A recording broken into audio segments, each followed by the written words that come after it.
Fala galera, começando mais um Element Talk Podcast, eu sou o Tadashi. Eu sou o Ruivo e só lembrando, a gente deu uma pausa aí de algumas semaninhas porque eu tive Covid, então a gente voltou em 2021, mas logo a gente lançou um vídeo, precisou pausar porque eu tive Covid e aí eu fiquei de molho umas semaninhas aí. Mas naquele vídeo a gente já citou o nosso parceiro, né? Freak Exato, Barbers. então a gente tem um parceiro agora que é o Freak Barbers, tem Uma produtos barbearia deles. ali lá no Ipiranga, muito bom aqui, ó. Dei um tapa ontem lá. Eu não posso falar que eu fiz isso, né, por razões óbvias, mas... E aí, conhece lá, confere o arroba deles, eles têm vários produtos próprios, tem um cafezinho que eles que fazem, café aí, ó, 100% arábico, muito bom, excelente. Vem os grãos inteiros, aí você tem que moer e tal, porque fica aquele gostinho melhor, né? As cervejas também que eles fazem, que todas artesanais, tem vários tipos, a gente tá aqui com alguns exemplos, tal, mas tem vários outros. Coloca aí a foto aí, produtora. Ó, vocês estão vendo aí? Coloca aí a imagem, a barbearia é muito top lá, mano. Bonita, cadeira, todo o balcão, é um ambiente muito bom. Inclusive, eles já fizeram cenografia de comerciais, né? Você não precisa ir nem pra cortar o cabelo. Eu não vou nem pra cortar o cabelo. Vou lá pra consumir os produtos, só que já vale a pena. Não, toma um café gourmet, uma cerveja Já artesanal já ali. vale a pena. Muito já bom, vale a ó, pena. bonezinho, eles têm lá a linha de roupa. Vão lançar uma linha nova de produtos de cabelo que tá em produção aí. Então confere lá, dá uma força, segue eles também, deixa um like lá nas postagens deles e se quiser ir lá conhecer, cortar o cabelo e tal, vai lá que vai ser muito bem-vindo. E falando em like, mano, já deixa seu like no nosso vídeo se você tá assistindo no YouTube. Se você tá no YouTube, se inscreve no nosso canal.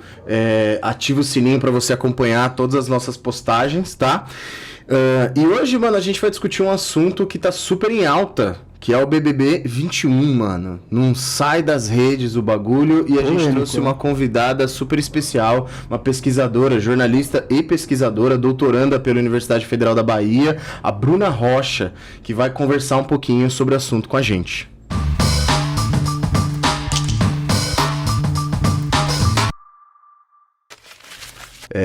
Eu vou começar com uma pergunta que eu fiquei muito curioso quando eu comecei a ler o seu perfil no LinkedIn, essas coisas. Você é uma pesquisadora de semiótica antirracista, né? Você criou a plataforma da semiótica antirracista.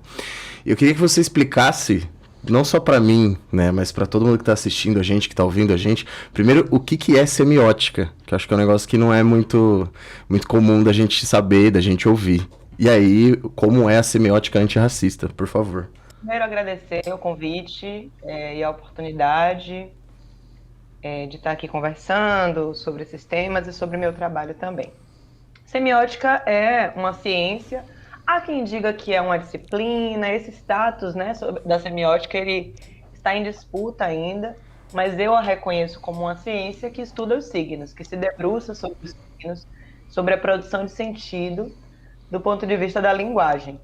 Então, é uma ciência forjada ali em países europeus e que influenciaram profundamente os estudos da comunicação, os estudos da indústria de massas e outros estudos também. Então, você vê semiótica aplicada à biologia, semiótica aplicada a estudo clínico, tem muita interseção ali, muitas vezes, com a psicanálise, mas basicamente semiótica é uma ciência ou uma disciplina, um campo do saber que se debruça sobre a produção de sentido, sobre os signos.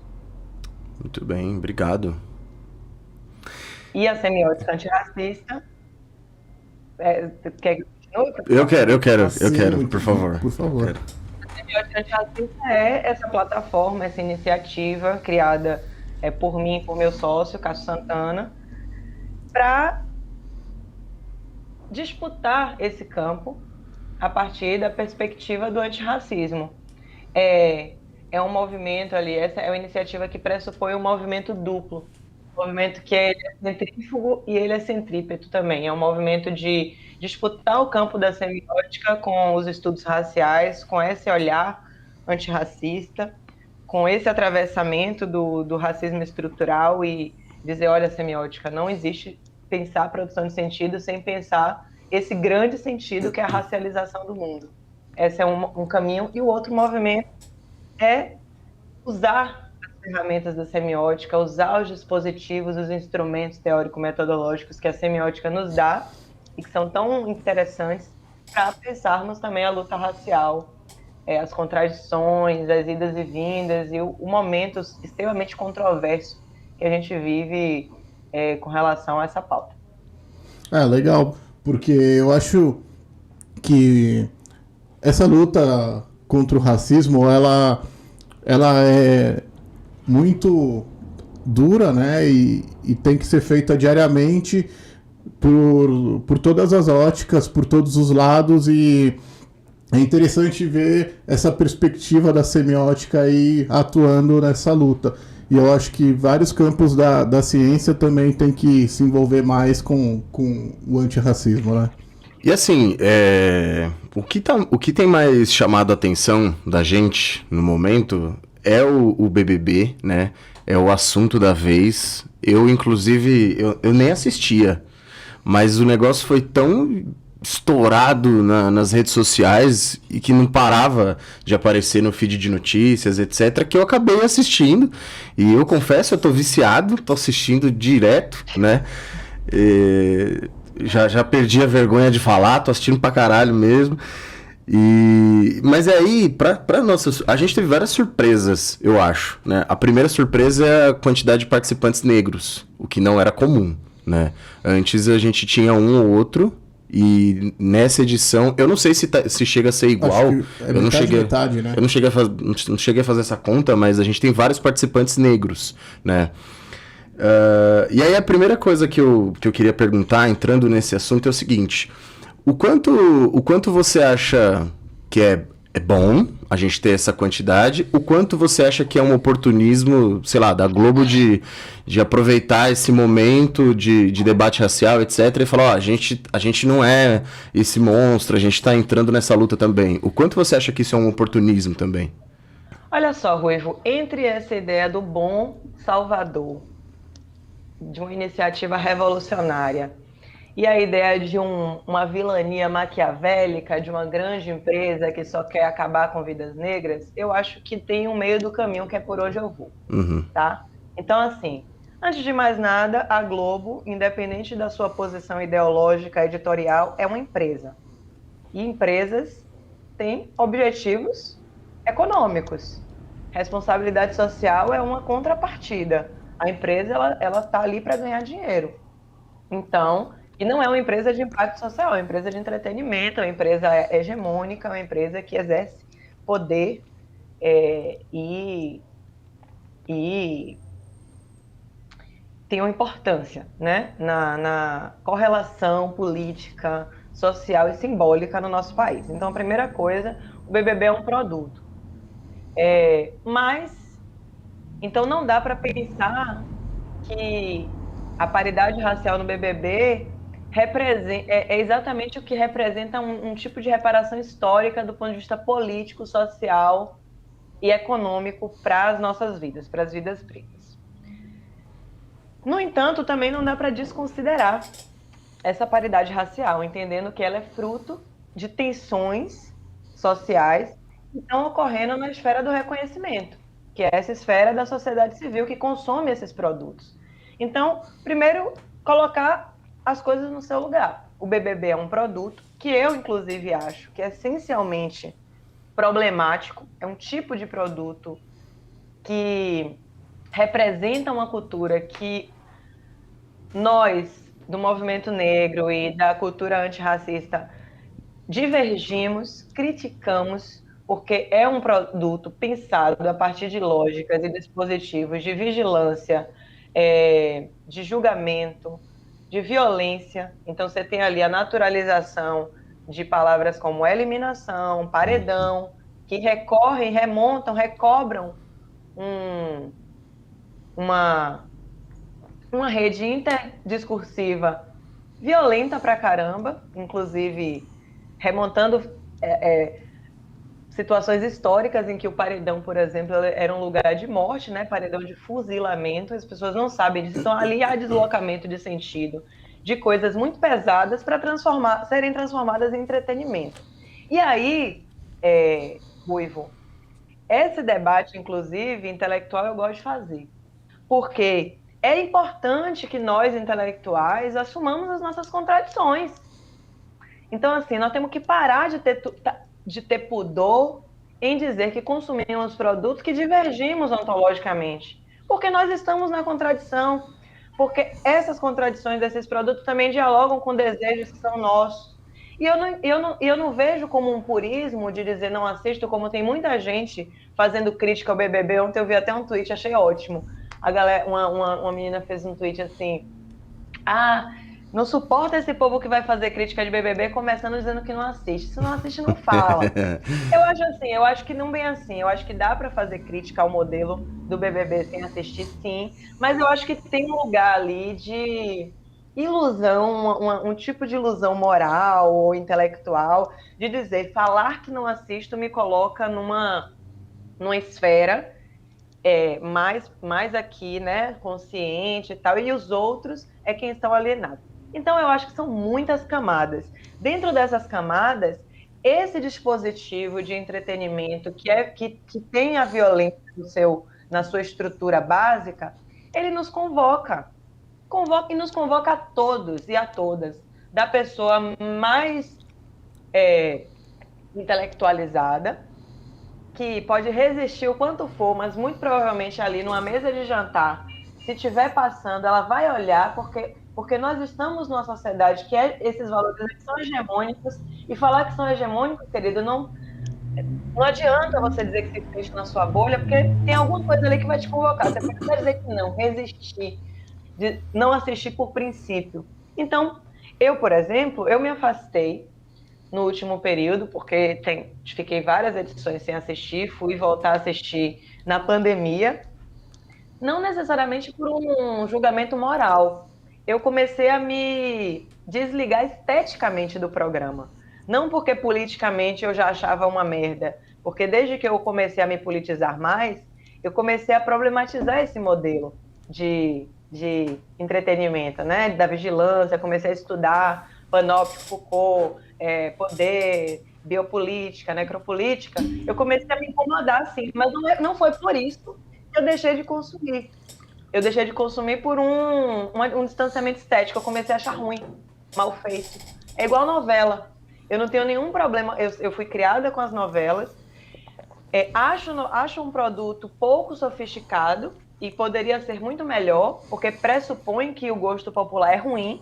E isso é racismo. É um racismo que as emissoras e esse mainstream muitas vezes pressupõe, ou seja, vem de uma narrativa pobre, porque acha que o povo tem que consumir narrativa pobre, sendo que esse mesmo povo consome diversas coisas, inclusive clássicos, muita coisa erudita. É muito heterogêneo essa chamada massa de manobra, que não é de manobra, né? É um povo, são pessoas, sujeitos e com singularidades. Mas eu dei essa volta toda porque eu acho que são todas questões que são fundamentais para a gente pensar o BBB e pensar essa relação empresa, produto, luta social e consumo. Consumo de massa. Então, assim, não só a paridade racial marca esse Big Brother. Esse Big Brother, ele dialoga, ele traz questões, né? As lutas sociais, antirracismo, antimachismo, anti-LGBTfobia, as tensões. Essas lutas sociais, elas fazem sombra, ora luz, com as opressões que as originaram. Então, falar de antirracismo é pensar racismo, falar de antimachismo é pensar o machismo, falar de anti-LGBTfobia é falar também que existe crime de homofobia nesse país. Então, é entender que esses temas estão ali. Uma outra coisa é o confinamento, ou seja, é o Big Brother dos Big Brothers, porque é o confinamento que gera empatia dessa vez. Ou seja, as pessoas não estão apenas na sua casa incorporando o olhar do Big Brother, do Big Irmão, do Grande Irmão, que está ali vigiando, decidindo, manipulando, votando, né? Porque eu acho que o Big Brother ele retroalimenta isso no telespectador. Você está ali da sua sala vendo no voyeur e mais do que vendo no voyeur, decidindo a vida daquelas pessoas. Isso tem um valor sádico nisso. Tem uma experiência aí que é sádica e que todos nós gostamos, em alguma medida, tá? Uns com mais resistência, outros com menos. É um formato que funcionou, pegou no Brasil. E, então, assim, só que dessa vez tem um lugar diferente. Esse espectador, essa espectadora, está numa zona de confinamento, num momento de confinamento também e de incerteza muito profunda com relação à vida, com relação à saúde. Então, está todo mundo muito fragilizado. E outra coisa, nós estamos cada vez mais aprofundando o lugar, aprofundando, complexificando, enfim, exacerbando ao máximo, hiperbolizando ao máximo o papel da imagem e da representação. E aí é um Big Brother que dialoga, já desde o passado, mas esse com muito mais força com a coisa do julgamento interno, né? Então, do ponto de vista de linguagem de gênero, já pega ali um pouquinho do que foi aquele outro programa que estava na Netflix, The Circle,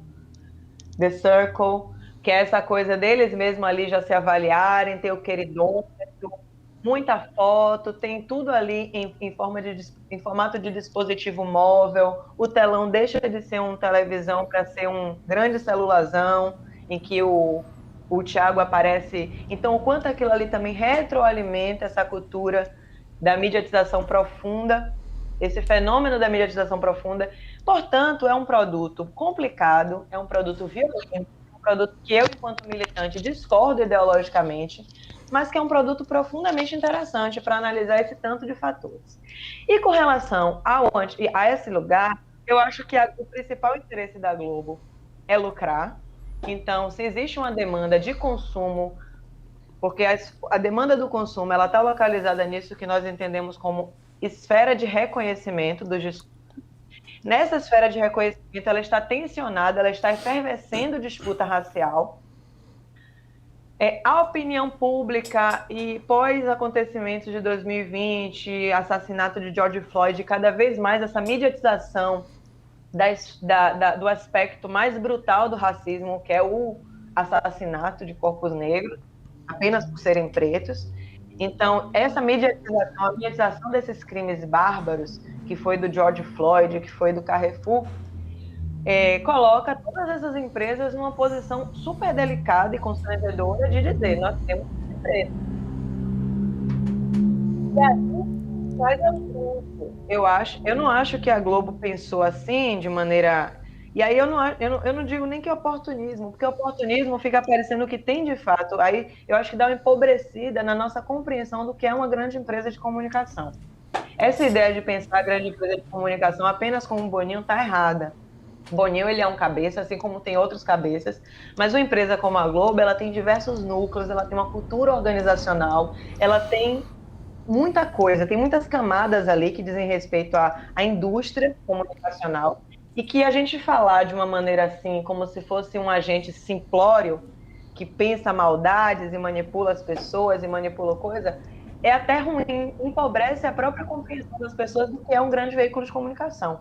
Então, eu acho que tem uma cultura organizacional na Globo racista, sim, isso é objetivamente materializado no elenco, objetivamente materializado na equipe, objetivamente materializado na edição. Então, se tem uma empresa com 70% de pessoas brancas, e quanto mais alto o cargo de direção, essa porcentagem aumenta, é uma empresa com uma cultura organizacional racista, tá? Não estou fazendo aqui denuncismo, não tenho nada assim pessoal contra a Globo, pelo contrário, eu acho que a Globo, enquanto essa grande empresa, precisa se refazer, e eu acho que tem que se refazer mesmo. Então eu fico contente quando a Globo se refaz. Eu fico contente quando o Lázaro Ramos tem um programa. Mas a Globo precisa reconhecer. Existe uma cultura organizacional que é racista. Dentro dessa cultura organizacional racista, muita coisa vai passando. Muita coisa vai passando. Dentre elas, o que eu tenho entendido como imagens de controle. Eu acredito que a montagem desse elenco, e aí já entrando um pouco na pergunta que talvez vocês ainda vão fazer, mas eu acredito que a montagem desse elenco é carregada de imagens de controle. Então, se pega uma figura bem polêmica, um jeito, um perfil, né, mais, né, ascendente em Áries ali, da Carol Conká, mais espiritado e destrambelhado. Ela é um pouco destrambelhada, né? Você vê ali que eu acho que cada vez mais eu vejo a Carol como uma pessoa muito destrambelhada, mais destrambelhada do que maldosa. Você vê ali uma figura, aí você pega uma figura também que tem uma militância ali pouco amadurecida do ponto de vista de saber ouvir, com muita vaidade, com muita sede ao pote, que é a Caso da Lumena. Lumena. Pega um cara que já é cancelado, inclusive já é deslegitimado do ponto de vista do discurso pela comunidade negra, que é o Nego Di, porque é um cara que representa um conservadorismo que não é a maioria. O povo negro no Brasil não é de maioria conservadora. Não é à toa que os governos progressistas nesse país foram eleitos fundamentalmente pela população negra. Então, não é à toa que o mapa eleitoral ele diz onde é que está o pensamento mais progressista, e esses territórios são pretos. Então, assim, se fôssemos um país em que Nego Di de fato representasse essa opinião, né, de fato representasse a população negra, mas não. Você pega essa figura deslocada, que é um comediante super problemático. Então, assim, eu acho que tem sim, na montagem desse elenco, imagens de controle, que é um conceito da Patrícia Hill Collins para dizer do quanto esses estereótipos eles tendem a... E eu acho que tem ali um movimento assim, na construção do elenco, não de dizer assim, ó, lá você tem que fazer isso, mas eu acho que deve ter ali uma gramática inteira que de algum modo condiciona esse elenco a dizer mais ou menos qual é o papel que se espera. Então, Caio, todo mundo espera que ele seja aquele caipira mesmo, bem querido, bem amável e um agroboy do bem, né? Ele é o agroboy que vai desmontar essa ideia. Não é o bolsonarista clássico, né? Eu acho que tinha muito potencial esse BBB. Eu estou entrando aqui em análise. Eu nem sei se eu respondi, gente. Eu tenho essa mania da pessoa me pergunta uma coisa, eu faço um grande debate, às vezes eu esqueço se eu respondi de fato. Mas o que eu queria dizer é que nem oportunismo puro nesse lugar aí simplista, de como se fosse vou acabar com a luta racial, e nem um comprometimento profundo com a luta racial. Nem uma coisa nem outra. Acho que tem aí negociações e tensões e um interesse muito claro, objetivo e transparente, que é ganhar dinheiro. Esse é o interesse principal, ganhar dinheiro. Ponto. Aí, a partir disso, como se lida com vidas, como é um programa de vidas, como é um programa de pessoas, como envolve isso na sociedade, como tem um público que está militando, aí tem um conjunto de negociações, as tensões sociais que estão rolando em termos disso.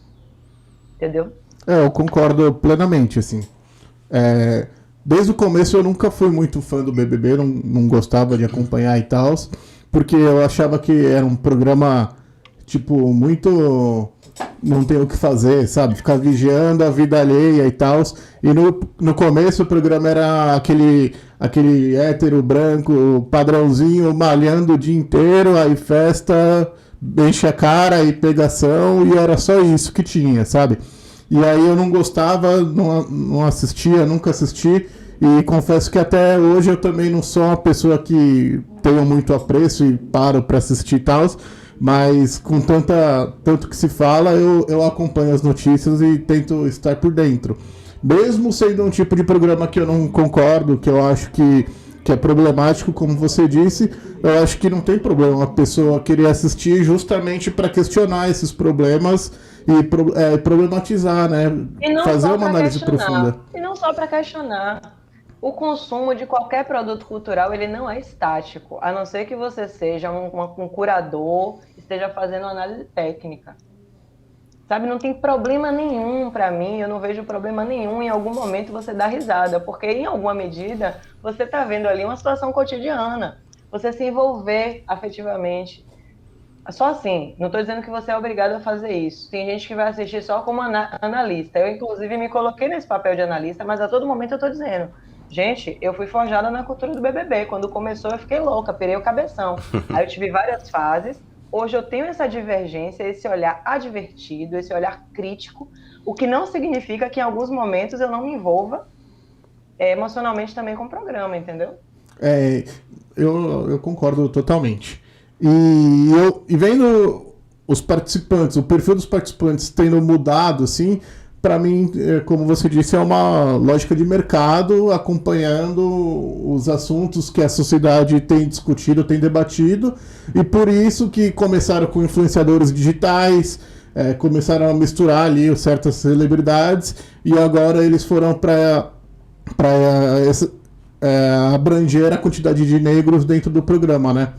E aí eu queria te perguntar como que você tá vendo essa edição do BBB para militância, assim, para luta antirracista. Você acha que tá sendo positivo, tá sendo negativo, tá...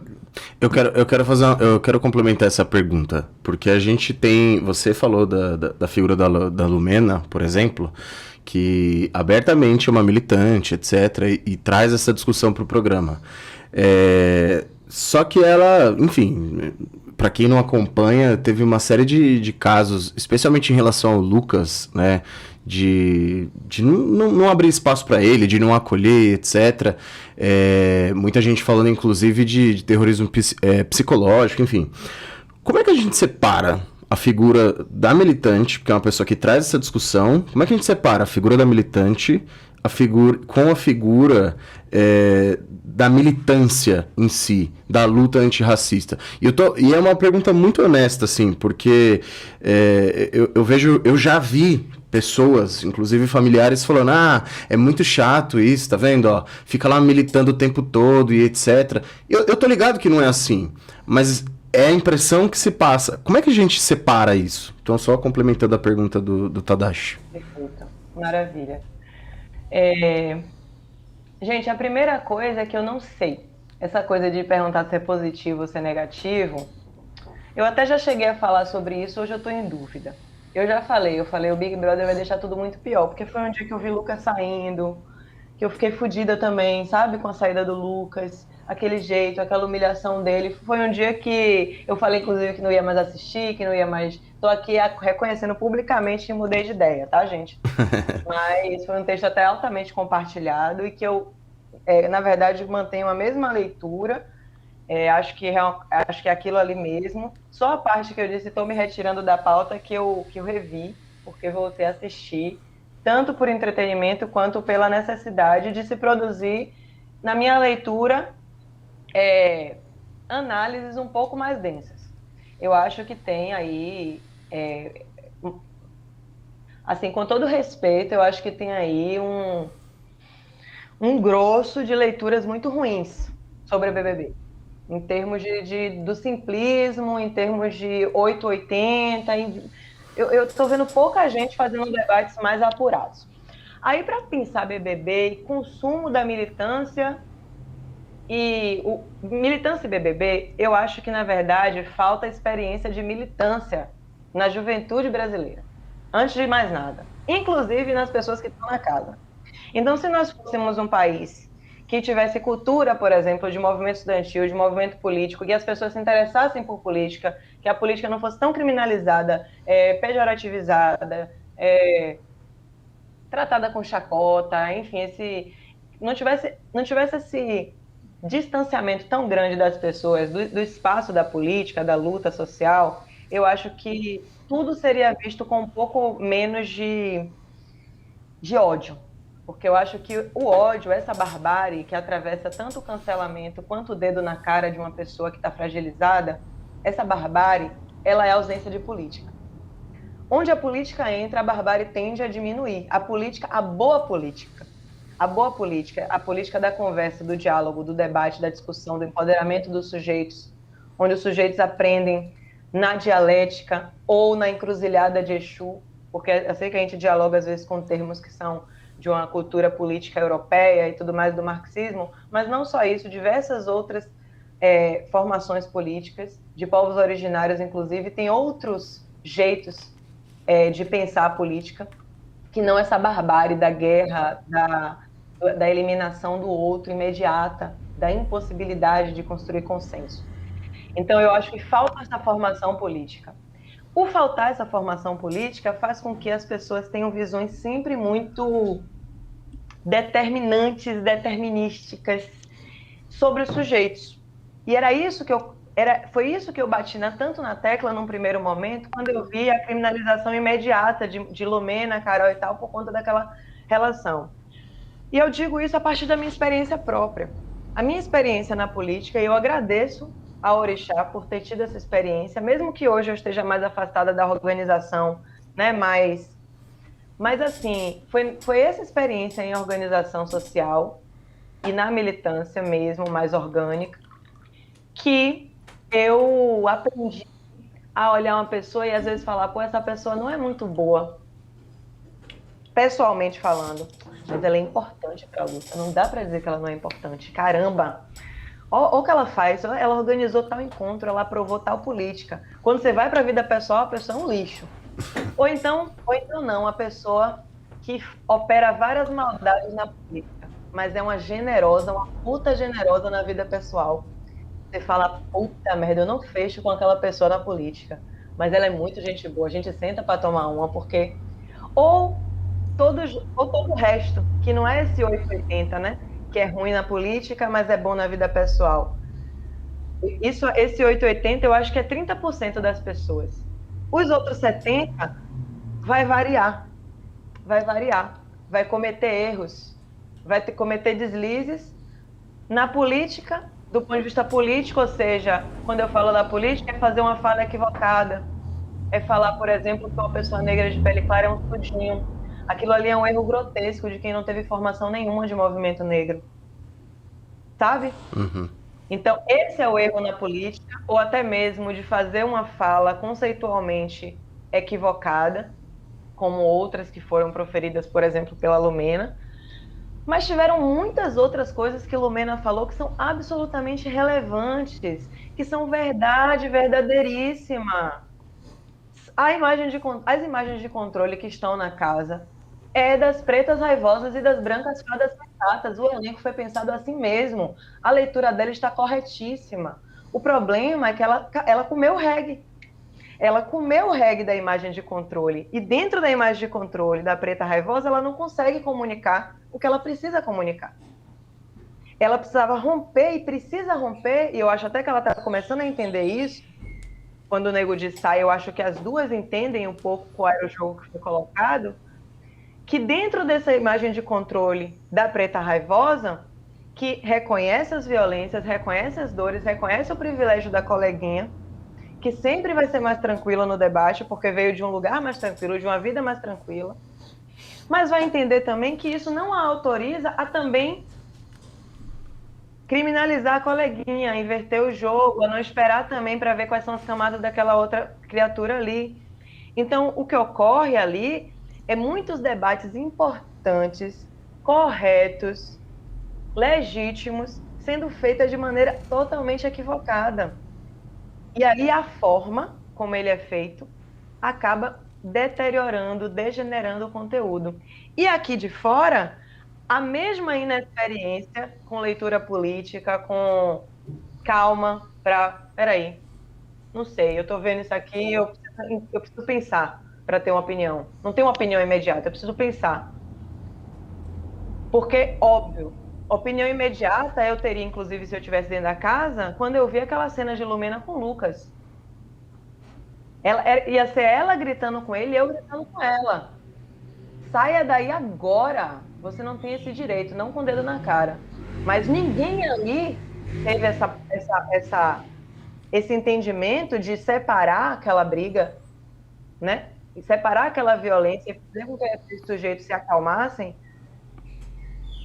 Por quê? Porque tem ali também uma retroalimentação desse lugar. Então, poucas pessoas tentaram intervir. Inclusive, quando um tentou intervir, o outro falou, não intervenha, deixa os negros. Para mim, quando o Fiuk, ao invés de ajudar a tirar a Lumena de cima de Lucas, não tirar, mas ao invés de falar, não, independente do que o Lucas fez, isso aqui não se faz. Ninguém faz. Por quê? Aí A denúncia aqui fora está correta. O corpo negro de um jovem negro periférico ali tem uma diversidade de corpos negros. E o corpo negro de Lucas é o corpo negro que combina com a estatística de qual corpo é descartado nesse país. E estatisticamente, é o jovem preto periférico. É a foto do Lucas. Não é à toa, portanto, que toda a casa se cala para aquele escárnio que ele viveu ali. E olhar para isso é muito profundo. Olhar, inclusive, para casa é muito mais profundo do que fulanizar. Porque Lumena e Carol cumpriram o papel, tá? Que a literatura antirracista, muitas vezes, anti não, mas que problematiza a ideia, elas estão cumprindo ali um papel de se desgastar por toda uma hegemonia que está ali colocada de isolamento, mas elas é que vão lá e se desgastam, não só elas, né? As mulheres negras como um todo foi quem ficou ali, sendo organizadas. Não, eu não estou dizendo aqui que elas foram manipuladas, nada disso, gente. Eu estou dizendo que essas imagens de controle, que elas operam tanto no lugar da subjetividade do sujeito, como no lugar da subjetividade coletiva, ela de algum modo vai determinando papéis e as pessoas elas vão se acostumando nesses papéis. Então elas cumpriram um pouco esse papel e que viraram o grande alvo do ódio aqui fora. Inclusive, muitas vezes, de um mesmo jeito e no mesmo modo do que elas estavam fazendo com o Lucas. Então eu vejo um tipo de muitas vezes, de escárnio, para dizer assim, tem que acabar com a sua vida, tem que te eliminar da vida, que é exatamente a reprodução desse mesmo modus operandi. O que não significa que eu, por exemplo, pessoalmente, não fique com raiva, não fique puta vendo uma cena como aquela. Mas o nosso papel não é entrar, porque a gente não está na casa. Nosso papel é fazer uma leitura, eu acho, mais ampla. Eu acho que falta isso, né? Nesse sentido, portanto, eu não sei dizer, eu cheguei a dizer que eu acho que esse BBB está desacumulando, mas para minha militância, por exemplo, está acumulando. Eu tenho conseguido virar uma chave, vai virar produção e que eu vou escrever e que eu estou falando aqui, e é o programa que está me fazendo ver. E é essa correlação que está me fazendo ver. Então, para mim, existe um ganho qualitativo em análise e no que eu estou produzindo. Aí eu estou vendo então que está em disputa. Eu acho que por um lado tem um caminho da degeneração total, né, da luta racial. Por outro lado, tem uma oportunidade também de complexificar. Esses dias uma menina gravou, né? Por que as pessoas, os brancos, não são chamados de tal nome, né? E agora todas as mulheres negras são chamadas de Lumena. Por que Lumena virou um xingamento? Então, assim, eu acho que dentro desse mar de problemas, que tem aí, às vezes, até um lugar muito...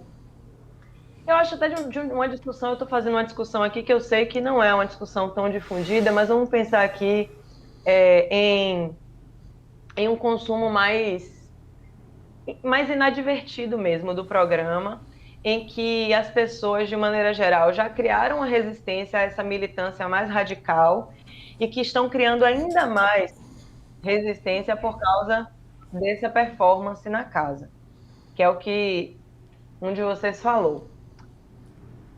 Eu acho que sim, eu acho que sim, eu acho que quem já tem problema com a militância radical vai ficar com mais problema ainda, e eu acho que cada vez mais eu acho que radicalidade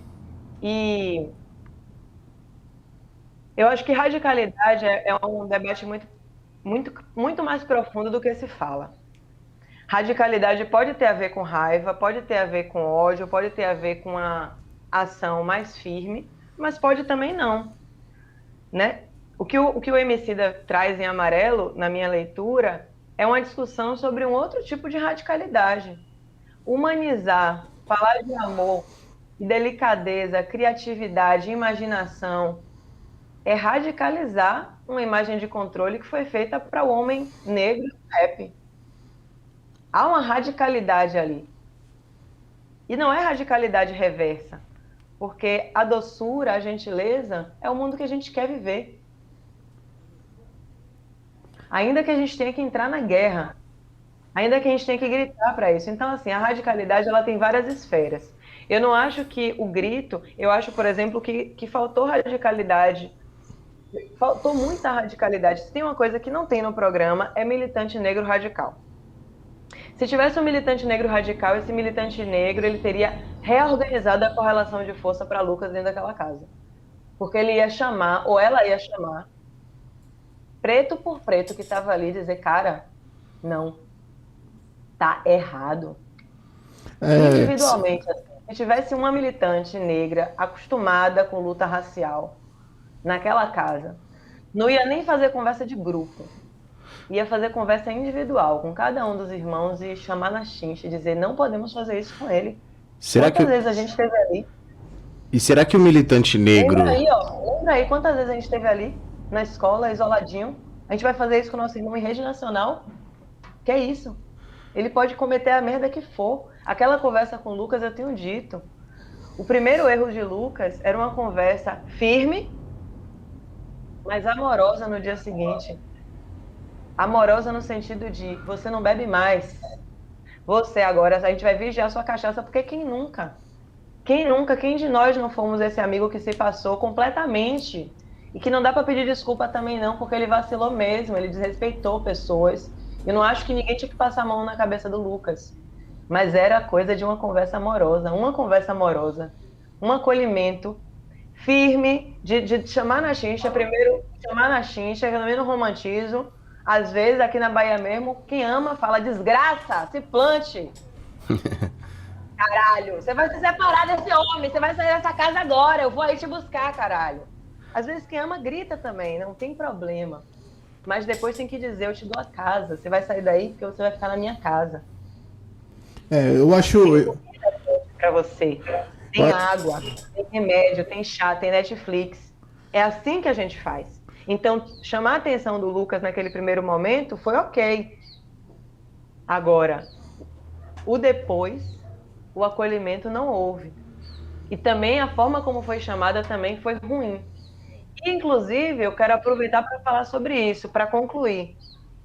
A Globo, eu acho que se a Globo foi... Se a direção do programa, eu acho que cometeu equívocos profundos, assim, retroalimentou ali um processo de violência equivocado, a Globo tinha que ter esse militante radical no seu núcleo, para chamar na chincha uma pessoa preta, para na hora que for dar o coisa em confessionário, não vir um brancão lá, colonizador, sabe? Assim, tô falando discursivamente, que eu nem sei quem é que conversa com eles no confessionário. Se é Boninho ou quem é o Boninho, é o Boninho, normalmente é o Boninho. Pois é, porque não empodera um... Porque tudo bem que tenha o coisa da discórdia, mas também porque não tem audiência de conciliação. Porra! A gente tá falando disso aqui fora, o debate aqui fora é disso, de conciliação, de abolicionismo, né? Teoricamente, tem militantes anti-abolicionistas, eu vejo a Juliette muito nesse lugar, eu vejo o Gil, eu vejo a própria Lumena, conceitualmente. Por que não ter também um dia da conciliação, chamar uma figura como Lázaro Ramos, para fazer debate, para dizer, gente, convivência tem que aperfeiçoar, porque é só a mestria ali, né, do Thiago. Que não dá dinheiro, então, né? Eu acho que a Globo falha, tem falhado muito também, nós temos que denunciar isso, sabe? Em termos de condução. E uma das coisas que eu acho, para finalizar minha resposta, que a Globo falhou, e eu já estou passando do tempo que eu falei que ia ficar, mas tudo bem, vamos continuar, a conversa que tá boa, vai depender de vocês. Mas assim, eu achei que a forma como a Globo vendeu aquela conversa do Projota com o Lucas foi muito equivocada. O Brasil todo comeu, eu lembro que eu fui uma das poucas pessoas que estava falando no Twitter, tá, legal que ele acolheu sem gritar, diferente da Lumena. Mas tem um problema ali no conteúdo da fala dele, né? Primeiro, uma vaidade de dizer, não é que você não escuta as pessoas, é que você não me escuta. E se você é meu fã, me escutar. Então, ali ele reivindica uma autoridade diferenciada como se, na verdade, quando, na verdade, ele deveria estar ajudando a educar um menino mais novo, no sentido de você tem que escutar as pessoas. Mas não, você não me escuta como eu ouço o Mano Brown. Então ele estabelece ali uma relação imaginária de poder enquanto o Mano Brown está em cima dele, ele está em cima do Lucas. Então ele já posiciona. No discurso a gente vai dizer que isso é a enunciação. Eu construo um lugar para mim, construo um lugar para vocês e proponho uma relação. Então ele já propõe uma relação ali vertical, que vem diretamente do Mano Brown. Ele ainda reivindica, né? O cara mais foda reivindica um lugar de relação. Ele diz assim, olha, o relacionamento que eu construí com o Mano Brown aqui, você tá tendo a oportunidade de construir comigo e tá perdendo, cara. É aquilo ali que parecendo que ele tá dizendo. Então isso foi o que eu vi. Eu vi muito mais isso, além do que ele defendendo uma perspectiva de miscigenação muito despolitizada, pessoalizada. Então, quer dizer, o debate não é matar os brancos, e sim a branquitude. O debate não é acabar com os brancos e sim com o racismo. O debate não é eliminar os brancos por eliminar, mas fazer a discussão racial e nos proteger. A discussão não é eliminar eles, a discussão é nos proteger. É outra discussão. Falar de um copo vazio é diferente de falar de um copo meio vazio, é diferente de falar de um copo meio cheio. Então, todo o conteúdo que ele estava aparentemente vendendo ali, a forma como ele estava vendendo não estava boa. Aí ele diz, onde você escutou que eu estou contra os brancos? Aí, ao invés de politizar para dizer, não é contra os brancos, é contra o racismo. Eu não concordo com a ideia de eliminar os brancos sistematicamente, mas eu posso concordar com a ideia da gente se proteger. É outra narrativa. Mas não.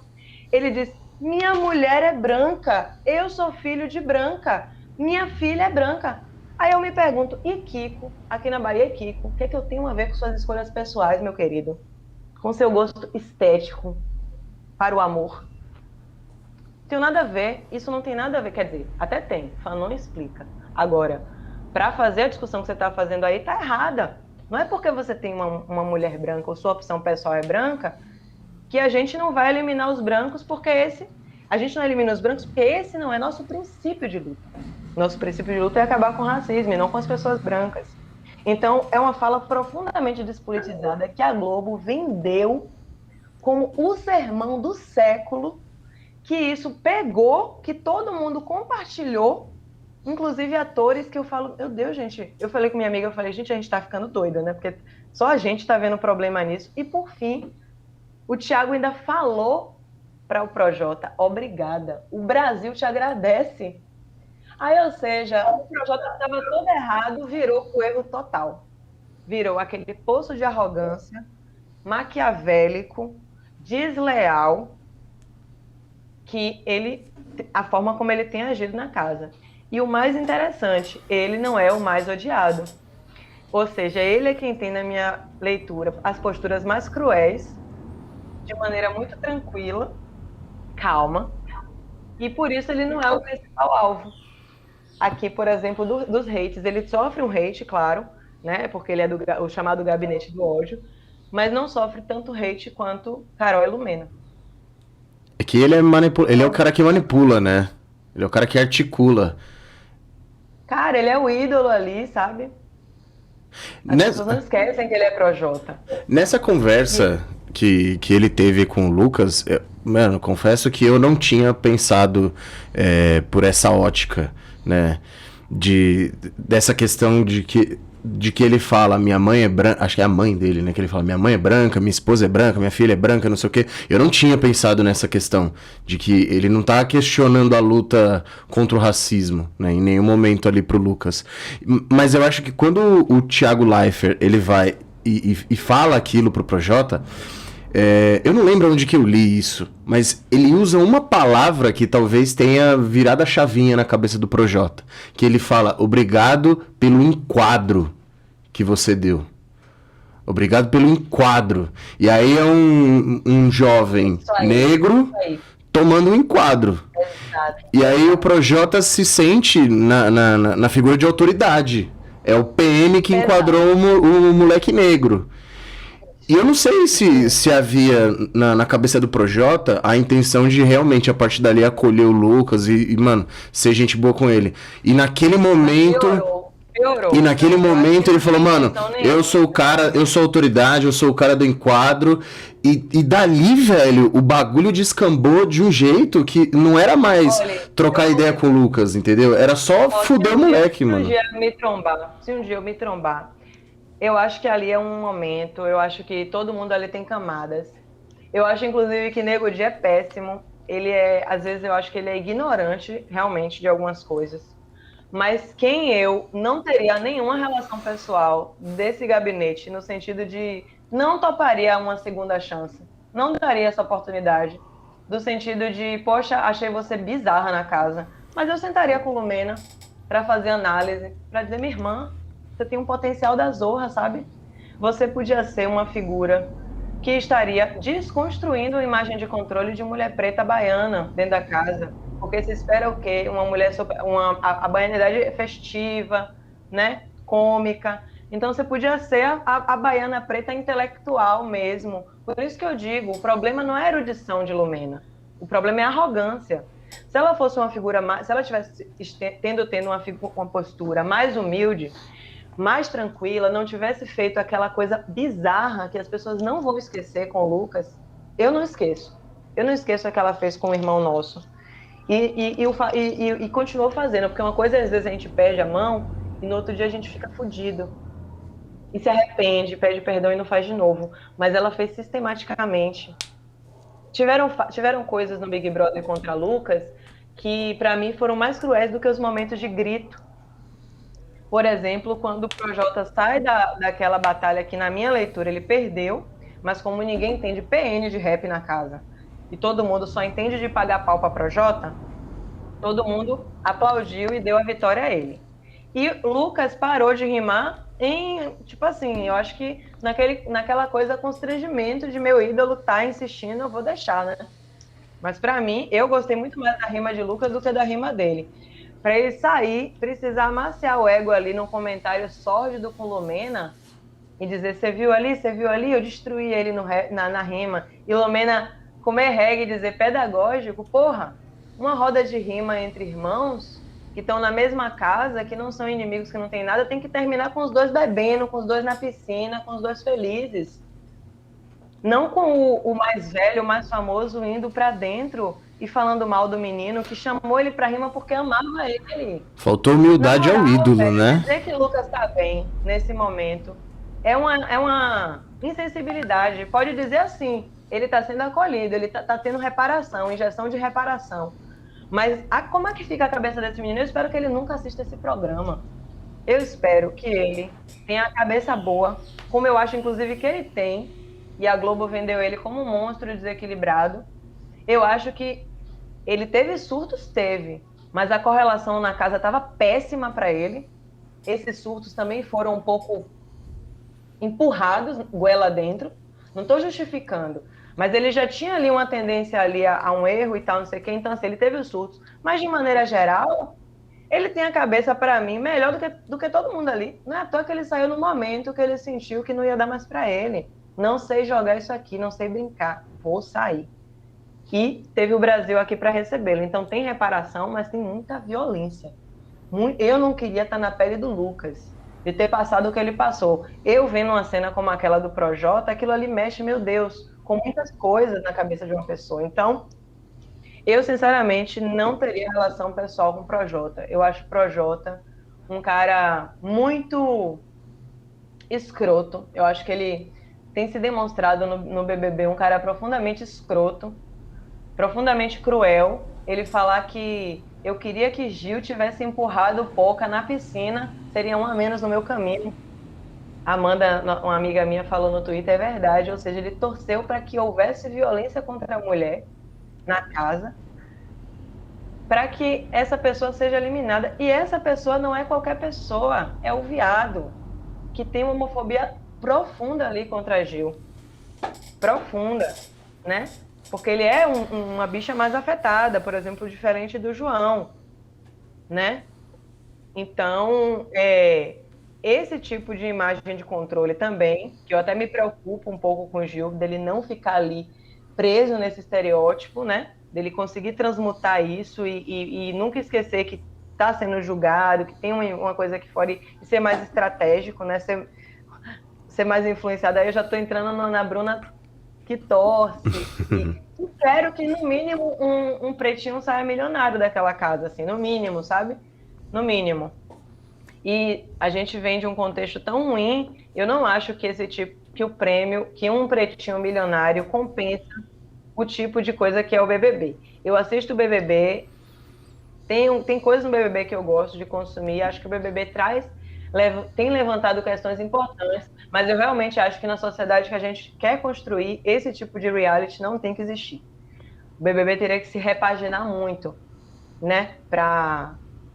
Mesmo o bebendo da vigilância teria que se repaginar muito para eu dizer, não, aí ainda dá.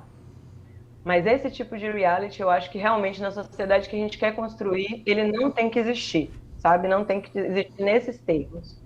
Mas, enquanto existe, a gente assiste, a gente, né, se quiser assiste, analisa e vê o que é que ele revela também de nossa sociedade. Uma coisa que tá me incomodando muito da repercussão desse BBB é as pessoas tentarem deslegitimar movimentos por causa do que acontece dentro da casa, né? Tipo, a militância da Lumena virou piada, virou meme, e aí me falar, tá vendo? Esses militantes aí, tipo, nada a ver, não serve pra nada. Só que a gente tem que sempre ter em mente que a causa é muito maior que o militante em si, assim, sabe? A causa, essa luta, ela é eterna enquanto não atingir os seus objetivos, e os militantes, cada um tem a sua forma de agir, cada um tem a sua forma de pensar.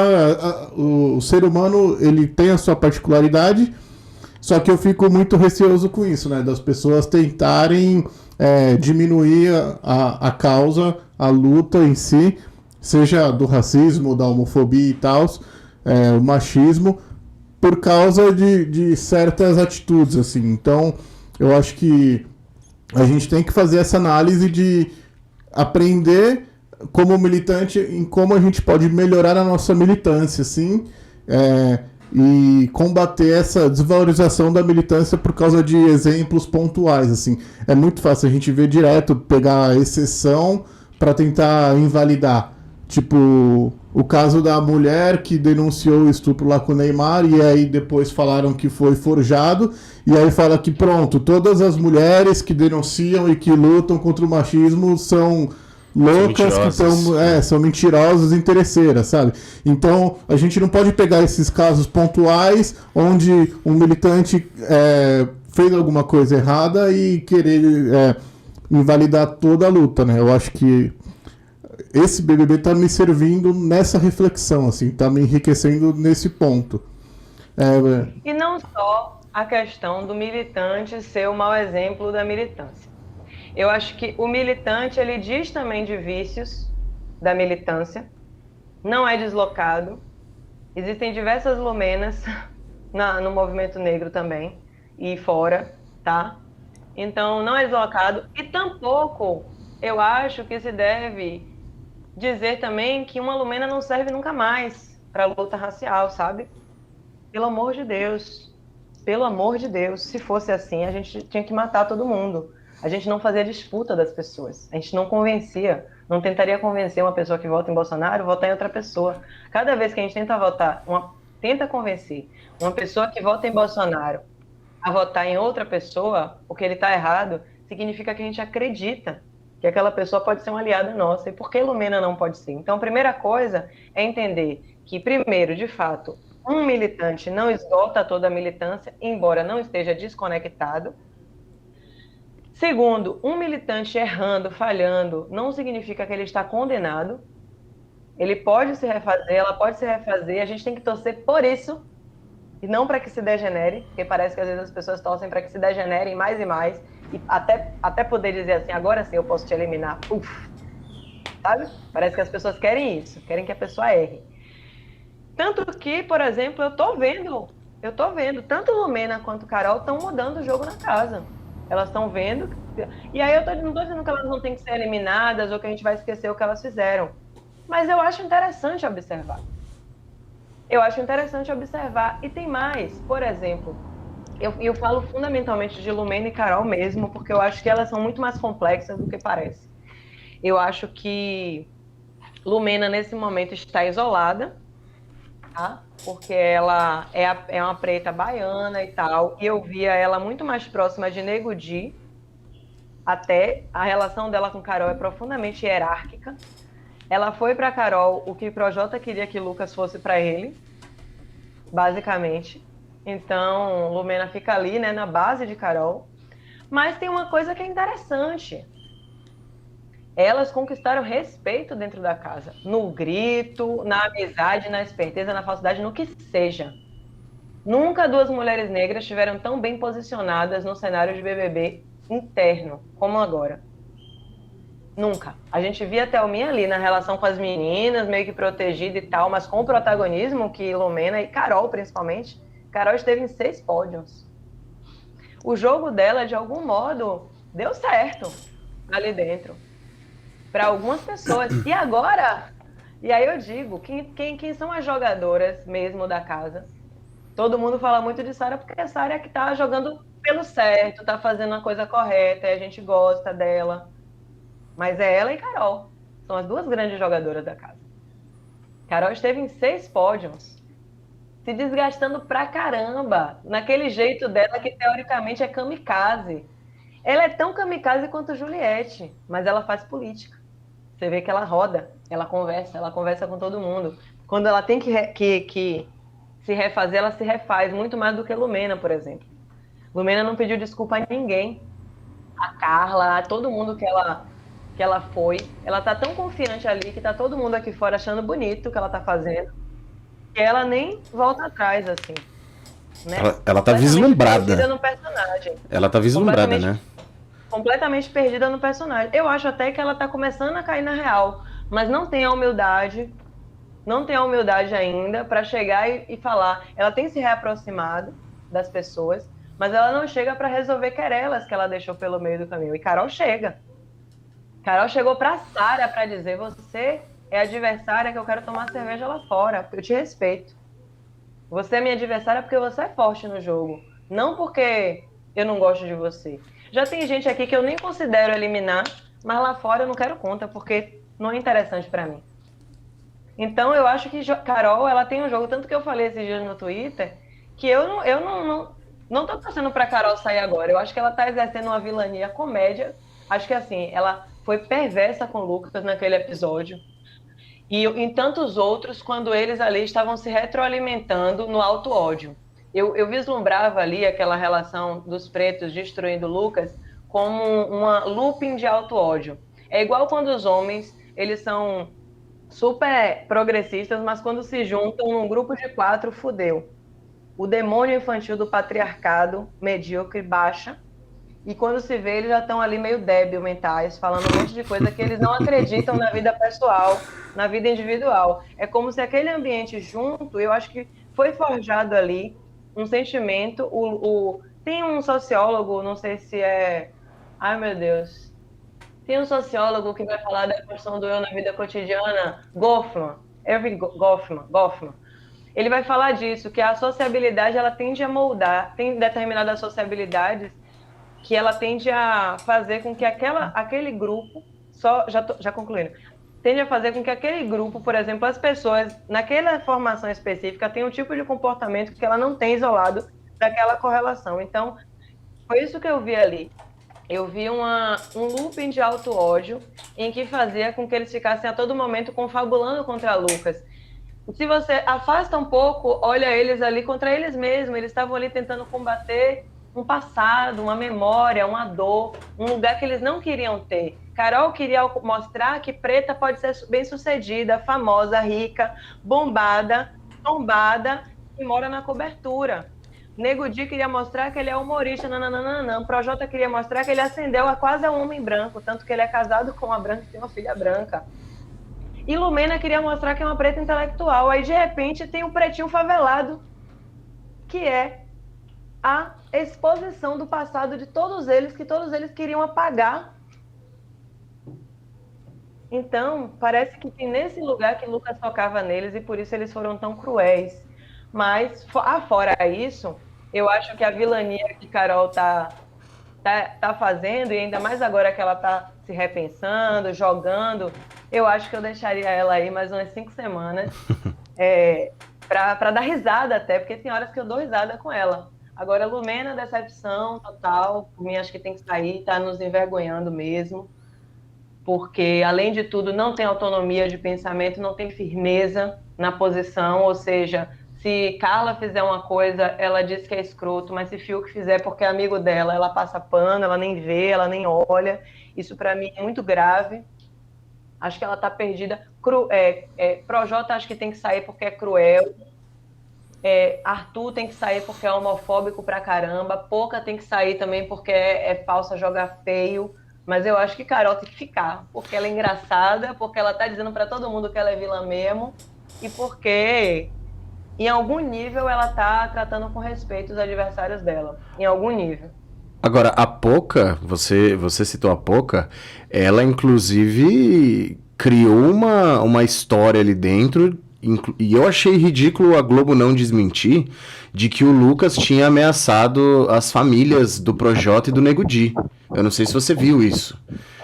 Eu soube, eu não vi, mas eu soube. Ela criou essa história, ela sentou com o Nego Di e falou, ó, ele tá lá falando que na quebrada dele não vai ser desse jeito, não sei o quê. Quando, na real, ele tava falando da questão de que ele se assumiu bissexual e que na quebrada dele ele não sabia como ia ser, porque ele achava que ele não ia ser aceito pela comunidade, não sei o quê. E ela foi falar que ele tava ameaçando as famílias. E ela nem ouviu, né, o que estava sendo dito. Eu achei ridículo a Globo não desmentir isso, porque aí ele saiu do programa, porque ele pediu pra sair, ele saiu como o criminoso, mano. Eu acho que essa ideia não foi comprada. Tanto que Carol, chegou um momento que Carol falou, ele foi expulso, quando o Lucas foi expulso. Mas você vê, inclusive, deles todos, quem fez uma coisa feia com o Lucas e pediu desculpa foi Carol. Você acha Carol que ela falou, eu me senti mal. Mas você acha que ela foi Aquilo que eu fiz na mesa não se faz. Mas você acha que ela foi avisada? Porque foi muito estranho. Você acha que ela foi avisada? Eu achei estranho. Do nada ela foi pro confessionário e voltou a amigona dele, assim, querendo se redimir. Eu achei esquisitão. Não, olha, se ela foi avisada, se ela não foi, em termos de...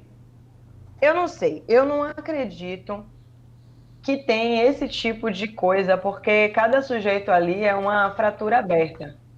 Se a pessoa quiser dar um depoimento sobre Big Brother que ninguém dá, né, quando sai, e sei lá, ir morar no Japão, qualquer lugar, a pessoa pode fazer. Eu acho que cada sujeito ali também é uma ferida aberta da Globo, então não acho que a Globo se exporia a tal modo.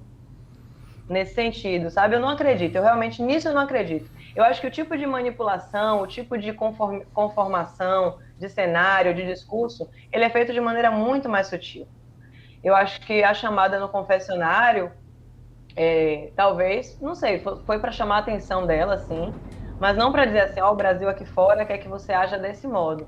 Eu acho que teve um enquadro nela e que ela já saiu entendendo qual foi a cagada que ela fez e indo tentar resolver. Ela é muito rápida. Ela é muito rápida no gatilho, Carol. Então, eu acho, inclusive, que a leitura dela, assim que Nego Di saiu, a leitura dela mudou de jogo. E no que mudou, ela foi correr atrás do prejuízo. Lumena tá na inércia, ela não sabe nem o que fazer. Eu acho que Lumena tá padecendo de uma vergonha, de um shame ali profundo, que ela não tá sabendo nem o que fazer, então ela tá perdida, tentando ali se aproximar de maneira artificial de pessoas que não significam nada pro jogo, como é o caso de coisa... Ela jogou ali com Gil, né? Mas ela não tá jogando, ela não tá jogando, na verdade. Ela tá, desde que o Nego Di saiu, ela tá baqueada. E, na verdade, desde o enquadro de Thiago Leifert, né? Que ela caiu na real, que ela foi cruel com o Lucas. Que ela não deu o tal do... como é que chama? Fair play. Fair play. Então, não sei, eu posso estar enganada, ou pode ser minha admiração pelo trabalho de Carol e tudo mais, mas eu vejo muito Carol e Lumena como duas figuras que estão se refazendo no jogo. Eu gosto do jeito como Carol está se refazendo no jogo, eu não gosto do jeito como Lumena está se refazendo, então minha torcida é que Lumena saia antes, minha torcida é que Poca saia. Eu acho que Poca tem um jogo super surto, como você falou, perverso e que passa batido. Tanto que quando Sara, que é a grande jogadora, e aí eu admiro, é bonito ver Sara jogando. Dá vontade de tentar ganhar Sara para o meu partido, que eu não vou dizer qual é, mas dá vontade de mandar uma ficha de filiação e falar, véia... Você pode dizer, se você quiser, você pode dizer. Dá vontade de ganhar Sara pro PT, dá vontade de ganhar Sara para minha corrente, porque eu acho que ela é boa. Acho que ela é boa jogadora, pragmática, mas ao mesmo tempo com princípio, sabe? Justa, tendo uma ética ali sempre orientando ela. Então, acho que Sara, de fato, ela inclusive também quebra uma imagem de controle da loura gostosona, que também é pelo patriarcado colocada como, né? Como uma frágil e tal, não sei o quê. E ela, tanto que ela tá conquistando o respeito de todo mundo, tanto que Carol, que é uma das mais atentas ao jogo, já viu que ela é forte, tanto que os boys, que são extremamente machistas e auto-organizados, já estão vendo que ela é forte. Então, é um pouco disso, assim, que eu tô pensando assim também como espectadora, né, do jogo, como consumidora. Eu tô consumindo também esse produto que eu discordo. Mas é isso, vamos que vamos. E como você já indicou aí algumas preferências, mas o que você espera para a continuidade do programa? Como as pessoas vão mudar o comportamento com o passar do jogo, com a eliminação do Nego Di e tal? Já tá tendo uma mudança ali e tal, mas o que você projeta e quem você espera, torce ou acredita que vai ganhar o BBB? Olha, eu torço por princípio pelo Gil, porque ele é um homem preto, nordestino, e eu sei que as oportunidades, embora ele seja um pesquisador, um doutorando, que inclusive muito inteligente, capaz, eu não tenho dúvida que ele vai ascender, mas a ascensão, eu digo isso por experiência própria, porque eu também sou pesquisadora e tal, a ascensão na pesquisa, nesse trabalho diário da academia é mais lenta para a gente que é pobre, então assim, né, eu estou há anos nesse lugar, não consegui ainda comprar uma casa e tudo mais. Ainda mais Então, agora, né? Hã? Ainda mais agora, né? Que a pesquisa e a ciência estão cada vez mais desvalorizados pelo governo. Que a crise econômica e que está tudo caro e que o país está um caos, enfim. Então, por princípio, eu torço pelo Gil, porque eu acho que é quem mais precisa do prêmio, mas quem eu acho que está jogando melhor quem eu acho que está jogando melhor, assim. Eu gosto Sara, assim, Sara, depois Juliette. Acho que Juliette ela tem leituras muito boas, só que ela é destrambelhada, e aí isso a enfraquece no jogo, mas eu gosto muito dela também. Mas o Então eu público torço por gosta, ela, né? O eu público torço por gosta ela. dessa doidinha, desse jeito dela, né? O público gosta. Gosta.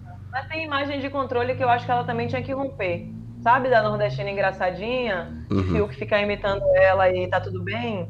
Eu odeio que sulista fique imitando o meu sotaque, ou dê risada do meu sotaque, porque eu sou pegada a Itamar Vieira Júnior, eu falo do meu centro. Então, assim, respeita, tá?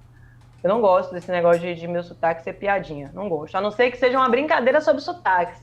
Aí a gente brinca, mas sistematicamente o povo ficar imitando ela.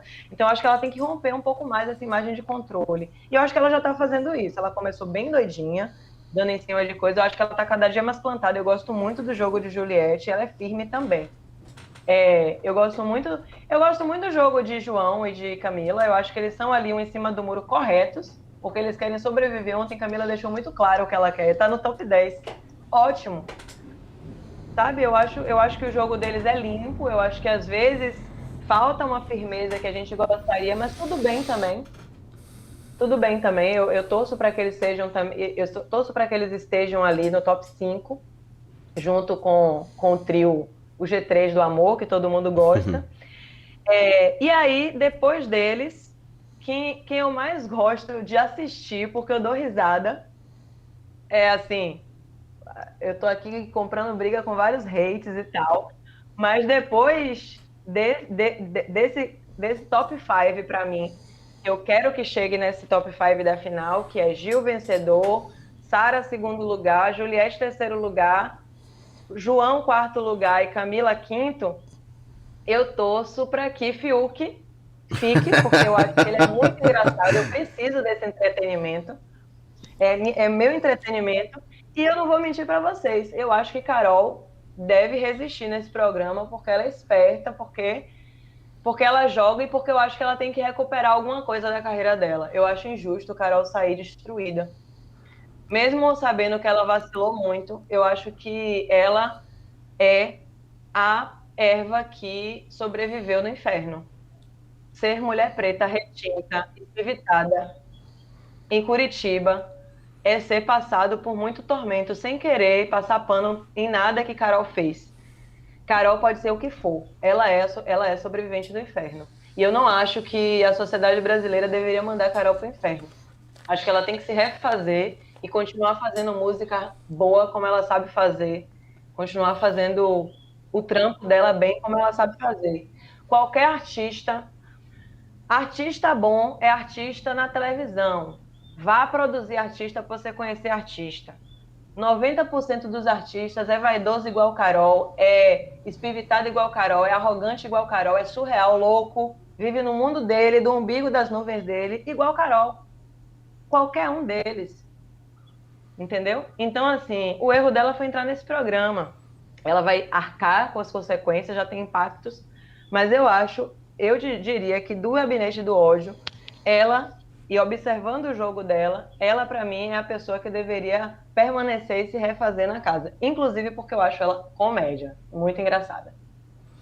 Eu acho que ela sobrevive dentro do Essa jogo. é a minha projeção.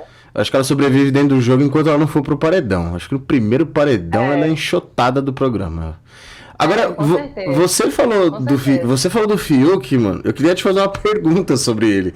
Porque o Fiuk foi um dos principais motivos para eu começar a assistir o programa. De tanta raiva, assim, de tanto ranço. Puta, eu achava esse... Eu acho ainda ele chato pra caralho, mano. Nossa, parecia que ele queria confete o tempo todo. O cara chorou. Falou, pô, porque eu sou homem, eu sou branco, eu sou privilegiado, e a gente tem que repensar. Tá bom, velho, mas, porra, parecia que o cara queria confete. Então, assim, eu achei chato pra porra. E a postura dele em relação aos negros é de tentar se aproximar. Eu acho da hora, tipo, o cara, ele realmente ele quer ouvir. Ele quer entender o lugar dele. Mas, é meio artificial. É meio artificial. Então, exato, mano. Vai com as pretas até o fim, que vai ser a final. Lumena, a final, ó, Fiuk, eu acho que ele foi orientado assim, ó, a final deste programa é Lumena, Carol e você. Você vai ser o servo. Você vai ser o racismo reverso. Você vai ser essa figura que vai pagar. Você vai ser o nosso redentor. Não é à toa que ele vai com a imagem de Cristo. Ele é o redentor da branquitude.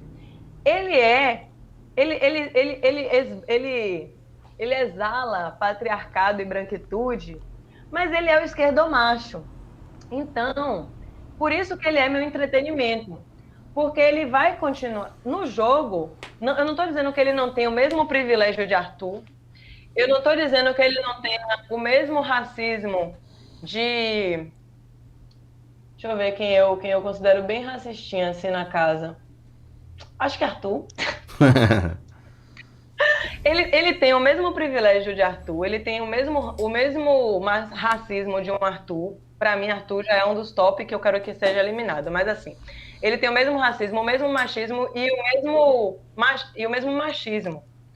Não é à toa que a forma como ele tratou Thaís, e Thaís segue ali meio que na borda dele, né, na fila de espera, e Juliette parece que também, todo mundo, porque de algum modo o imaginário foi construído para a gente desejar essas desgracinhas horrorosas. Teve uma amiga minha que falou: amiga, graças a Deus você não foi pro Big Brother, porque se você pegasse Fiuk, eu ia ter que te defender agora.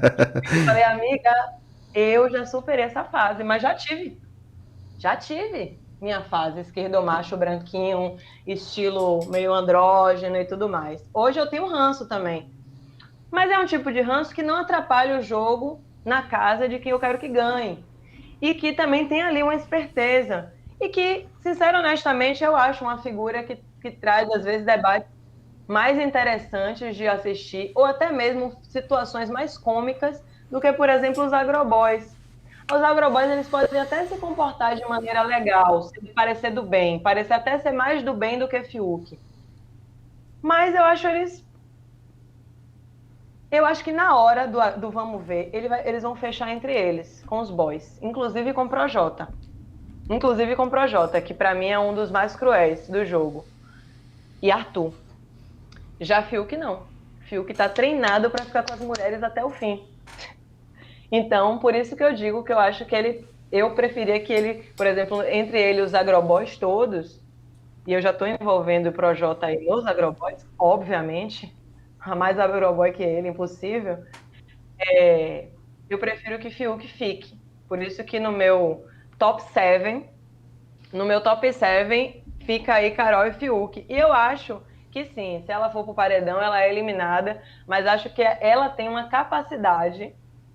Gente, ela virou o voto de Sara.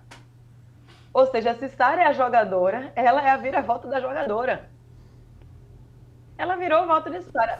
Sara tá dizendo que já seria pouca. Eu acho que a leitura de Sara é corretíssima, porque se não for ela que bote pouca, pouca não sai e tudo mais. Tudo bem, tá certo. Mas o Brasil todo estava esperando um repeteco, né? Ela vira o voto de Sara quando ela veta a Juliette. Ela fala assim, eu vou me expor, então foi extremamente corajoso, né? À toa que ela depois ficou se gabando pra todo mundo. E esse é o problema dela também.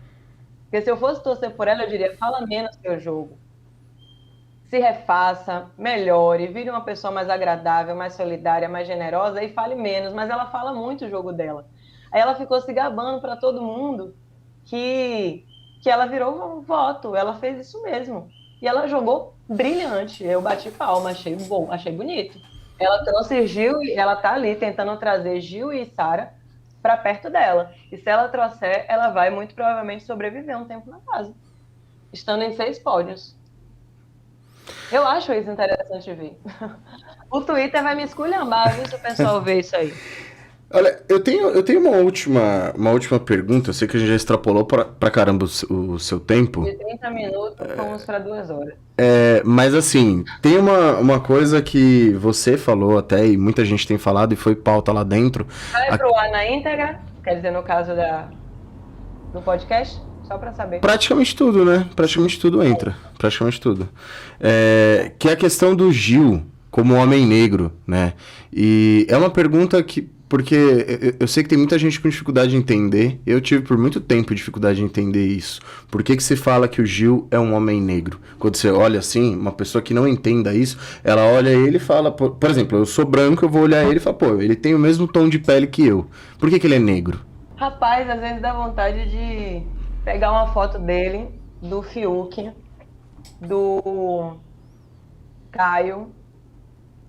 Pensa aí, memoriza o rosto dele, memoriza o rosto do Caio, do Fiuk, da Carla e da VTube, da Thaís. VTube. Parece? Não Mesmo parece. tendo o mesmo tom de pele? Não parece. O formato do rosto. Aham. Se você botar a Camila do lado dele, você vai ver que já parece muito mais, só que com um tom de pele muito mais escuro. Uhum. Então, assim, a negritude do Brasil, ela é de marca.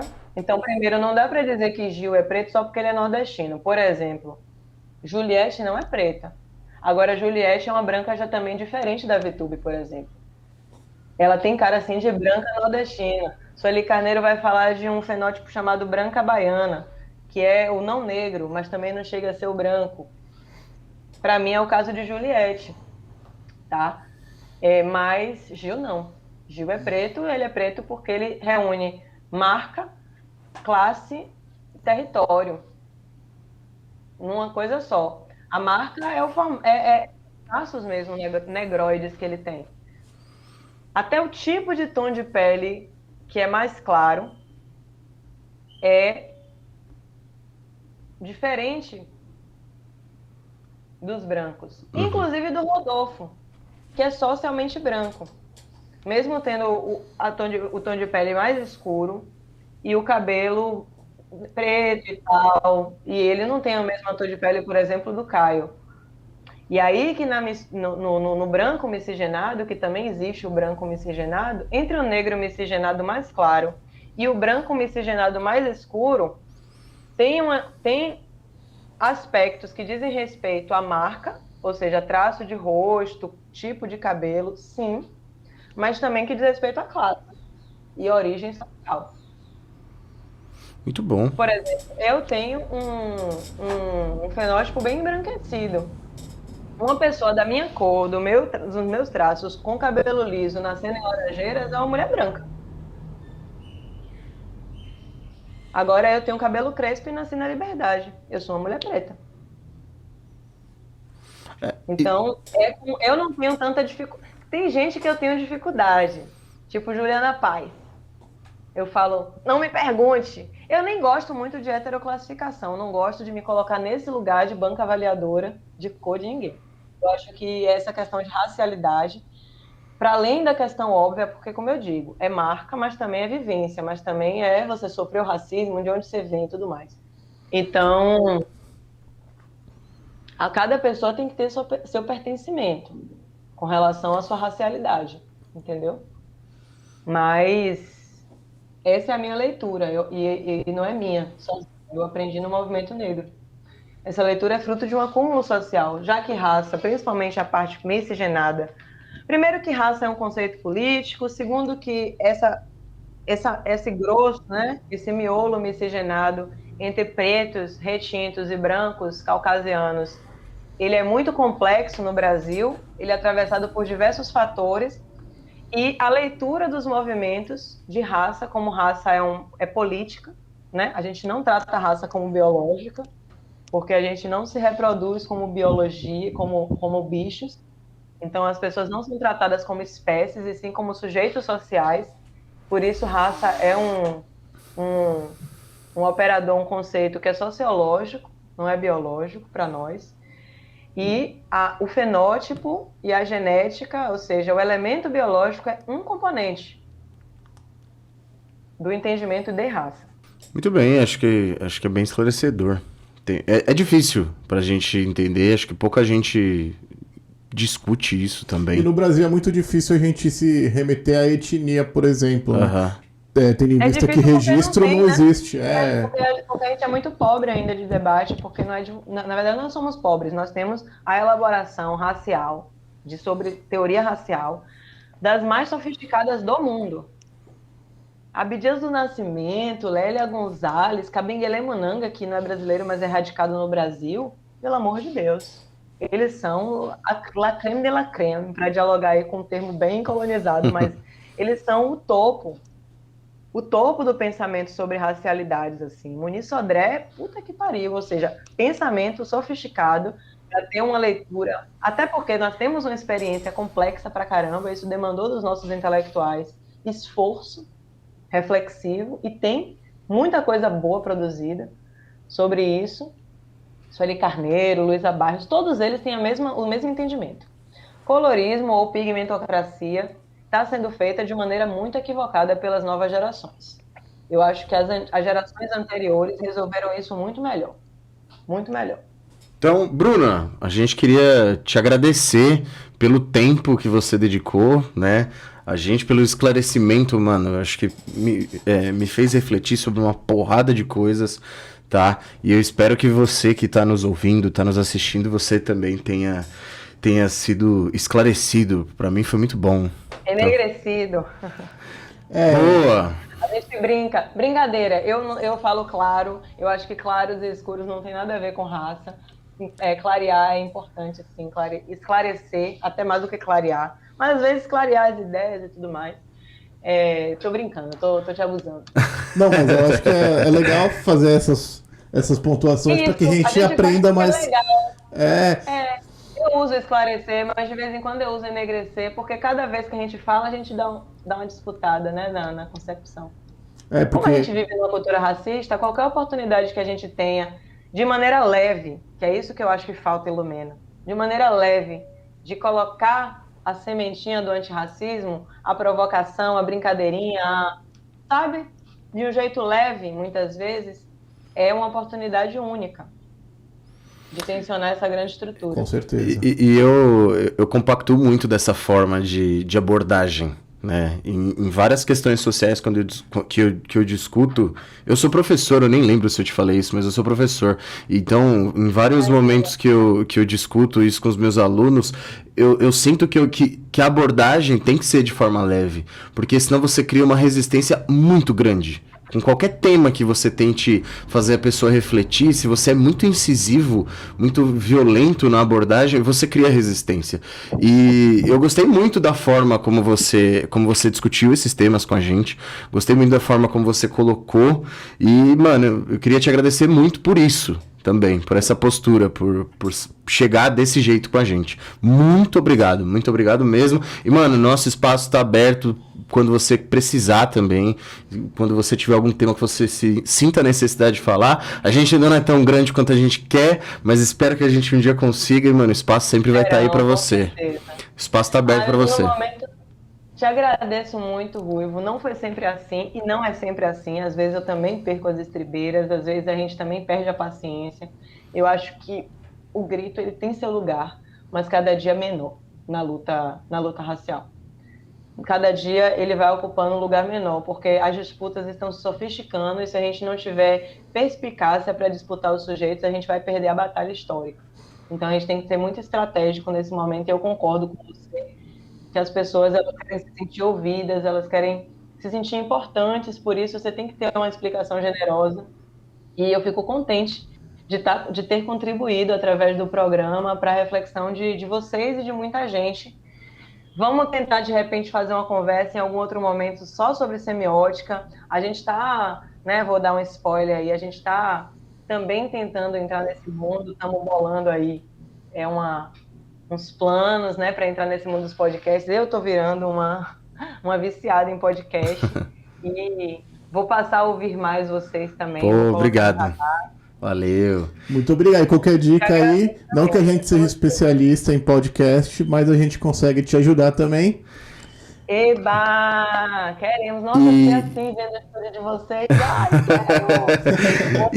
quero. E assim, eu vi que a plataforma da Semiótica Antirracista tem uma página no Instagram também, eu não sei se em outras redes, a gente vai deixar também o arroba pra galera seguir, a gente vai deixar o seu, vai deixar o da Semiótica Antirracista, e mano, brigadão, é isso, não tem mais nada pra falar. Maravilha, gente. Beijo grande. Ótimo final de semana. Se cuidem. Saúde. Você também. Saúde para todos e todas. E bom BBB. Bom BBB. Valeu, obrigado, hein? Tchau, tchau. Então é isso, galera. Esse foi o papo com a Bruna Rocha. Espero que vocês tenham curtido. Foi um papo muito, muito legal. Foi um pouco longo, mas sempre assuntos pertinentes aí para vocês.